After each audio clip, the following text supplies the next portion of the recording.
Hello dear students, I am Dr. Vartika Jain, Assistant Professor in Department of Botany, Government Mira Girls College Udaipur, and today in this video we will discuss about stem anatomy of Bignonia for practical purpose. It's part of BSc second year Botany paper. तो जैसा आपने देखा कि इस बार botany में BSc second year में हमें practical exercises इसके जितने भी पेपर्स हैं उनसे संबंधित ही करनी है। तो एनाटॉमी की कुछ एक्सरसाइजेस हम करने वाले हैं और एनाटॉमी के इन प्लांट्स के आपको सेक्शन काटने होंगे और उनका जब ट्रांसफर सेक्शन TS आप काटेंगे, अनुप्रस्थ काटेंगे, तो आपको माइक्रोस्कोप में कैसी स्ट्रक्चर्स नज़र आ रही हैं, कौन सी सेल्स नज़र आ रही हैं, उन सभी का डिटेल आप अपनी फाइल जो ब्लैक ड्राइंग फाइल है उसमें करेंगे। तो इससे पहले के वीडियो में आपने मेरा निक्टेंथिस स्टेम के TS के बारे में पढ़ लिया है और आज इस वीडियो में हम बिग्नोनिया के स्टेम के TS के बारे में पढ़ने वाले हैं। तो बिग्नोनिया आपने ये बेल शायद देखी होगी, एक ऑर्नामेंटल बेल के रूप में एक क्लाइंबर है और यहाँ मैंने एक स्पेशल बिग्नोनिया की स्पीशीज़ को लिखा है, बिग्नोनिया ओंगुइस कैटाई फ्रॉम द फैमिली बिग्नोनिएसी। तो ओंगुइस कैटाई का मतलब है, आप इसका एक नाम नीचे लिखा हुआ देख रहे हैं, कैट क्लॉ वाइन, यानी बिल्ली के जैसे पंजे हैं उसके वैसी वाइन इसको कहा जा रहा है। और इसको बिल्ली के जैसे पंजे, ओंगुइस कैटाई, कैटाई कैट, ओंगुइस उसके पाँव क्लॉ के लिए आता है। तो इसमें आप देखेंगे कि ये जब ये बेल ग्रो करती है तो इसमें इस तरीके की स्ट्रक्चर, जैसे बिल्ली के पंजे हैं उसके जैसे जो हुक हैं, उसके उन हुक्स की सहायता से ये अपने आधार से लिपट जाएगी, उससे अपना उसको सहारा बना करके उससे आगे बढ़ती जाएगी इस तरीके से। तो उसको आप ये जो है इस वजह से इसको कैट्स क्लो भी कहा जाता है। तो इसका ये जो तना है, इस तने का सेक्शन आपको काटना होगा। तो इसका तना भी जब आप सेक्शन काटेंगे तो निक्टेंथिस जैसे क्वाड्रेंगुलर दिखता है, तो इसका भी ऑलमोस्ट क्वाड्रेंगुलर शेप में ही आपको इसका तना दिखता है।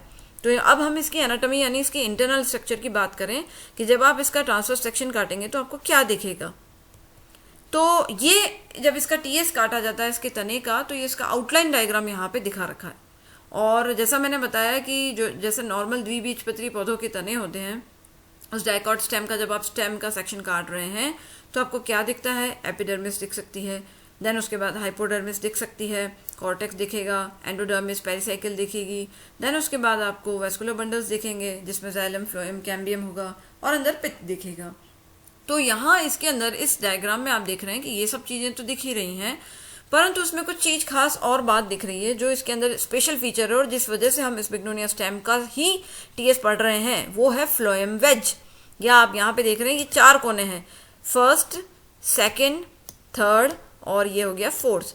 तो इन 4 कोनों पे आपको ये फ्लोएम वेजेस नज़र आ रहे हैं और फ्लोएम से भरे हुए हैं। ये सेकेंडरी फ्लोएम है और ये सेकेंडरी फ्लोएम ऐसा लग रहा है कि ये जो सेकेंडरी जाइलम है, इस सेकेंडरी जाइलम में धंसे हुआ है, ऐसा ये प्रतीत हो रहा है। इसे हम फ्लोएम वेज कहते हैं। और यहाँ जैसे सेंटर में आप पित्त देख रहे हैं, ये पूरा पोर्शन सेकेंडरी जाइलम का दिख रहा है। यहाँ आपको सेकेंडरी फ्लोएम के वेजेस दिख रहे हैं। उसके अलावा एपिडर्मिस और स्क्लेरेन्काइमा, स्टार्च शीट के रूप में एंडोडर्मिस, ये सब चीज़ें आपको दिख रही हैं। तो हम इसकी एक एक लेयर के बारे में पढ़ते हैं। तो जब आप इसका वर्णन लिखेंगे तो पहला आप उसके आउटलाइन डायग्राम भी बनाएंगे तो और लिखेंगे कि इसका आउटलाइन आपको लगभग क्वाड्रेंगुलर दिख रहा है। उसमें एपिडर्मिस के लेयर्स हैं, कॉर्टेक्स, वल्कुट भी है, एंडोडर्मिस, पेरिसाइकिल है और वैस्कुलर टिश्यू सिस्टम और पित्त भी है। तो इसमें एपिडर्मिस जो है अगर आप देखेंगे तो एपिडर्मिस सबसे आउटर मोस्ट लेयर होती है और सिंगल लेयर ऑफ सेल्स होती है और इस पे क्यूटिन की स्पेशल लेयर है, जिस वजह से क्यूटिकल होने की वजह से क्या हो रहा है कि वो प्रोटेक्टेड रहता है। और वल्कुट जो है वो कुछ लेयर्स में होता है, फ्यू लेयर्ड कॉर्टेक्स जो होता है वो एपिडर्मिस के जस्ट नीचे प्रेजेंट होता है और जनरली इसमें कॉर्टेक्स की सेल्स पेरेन्काइमेटस होती हैं यानी मृदूत की होती हैं और उसमें कई सारे इंटरसेल्युलर स्पेसिस जो हैं वो भी उपस्थित होते हैं। एंडोडर्मिस जो होती है, अंतःस्त्वचा जिसे हम कहते हैं, वो इसके अंदर पूर्ण रूप से डिस्टिंक्ट नहीं होती है, कैस्पेरिन स्ट्रिप भी इसमें एब्सेंट होती है और स्टार्च शीट के रूप में, पेरेन्काइमेटस सेल्स के रूप में ये आपको एंडोडर्मिस दिखती है। और इस एंडोडर्मिस के नीचे पेरिसाइकिल की लेयर मिलती है जिसे परिरंभ कहते हैं और ये परिरंभ जो है स्क्लेरेन्काइमा यानी दृढ़ोतक के कुछ पैचेस के रूप में ही होती है और ये पैचेस डिफरेंट साइजेस के होते हैं और ऑलमोस्ट ऐसा लगता है डिसकंटिन्यूस रिंग बन रही हो पेरिसाइकिल की।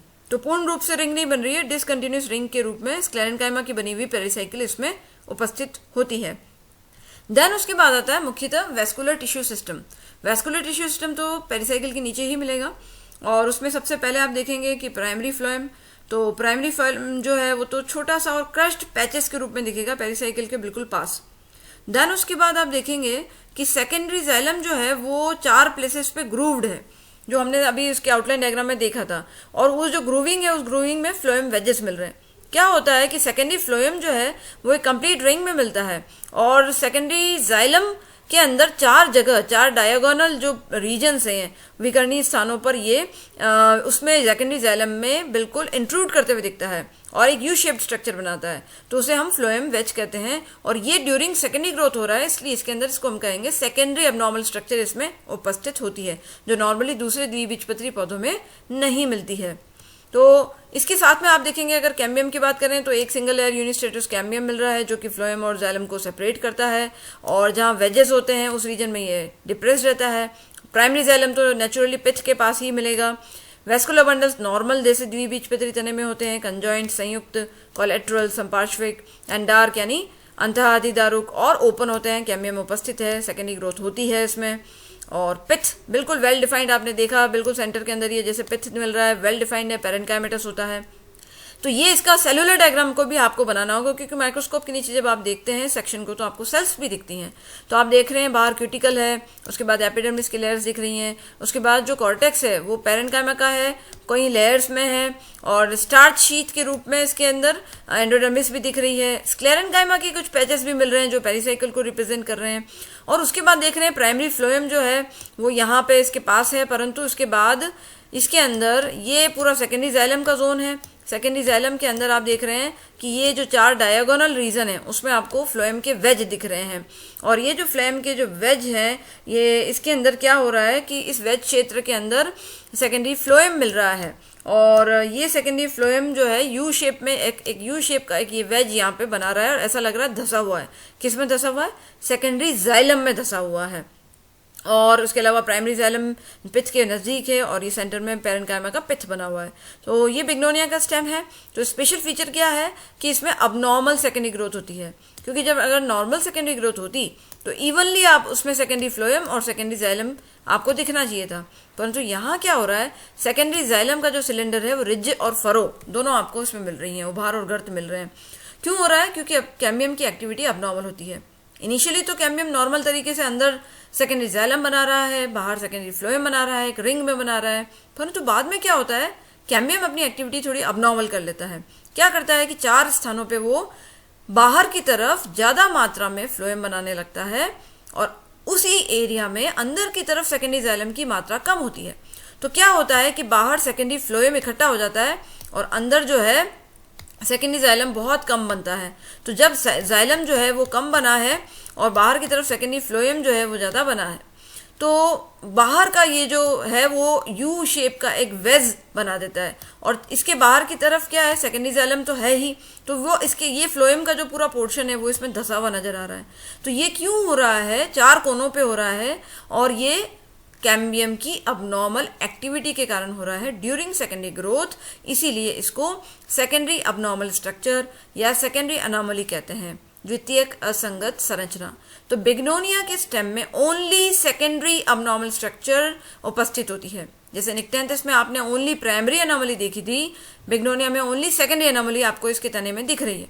परंतु आगे हम और भी कुछ ऐसे प्लांट्स के बारे में पढ़ेंगे जिनके स्टेम में प्राइमरी अबनॉर्मल स्ट्रक्चर भी मिलेगी और सेकेंडरी अबनॉर्मल स्ट्रक्चर भी मिलेगी, यानी प्राथमिक असंगत संरचना और द्वितीयक असंगत संरचना दोनों ही मिलेंगी। तो उनका भी हमको उन स्टेम का सेक्शन काट के उनके बारे में भी पढ़ना होगा। तो आप याद रखिए, बिग्नोनिया में ओनली सेकेंडरी अनॉमली मिलती है, जो कि है फ्लोएम वेजेस का मिलना। Thank you very much.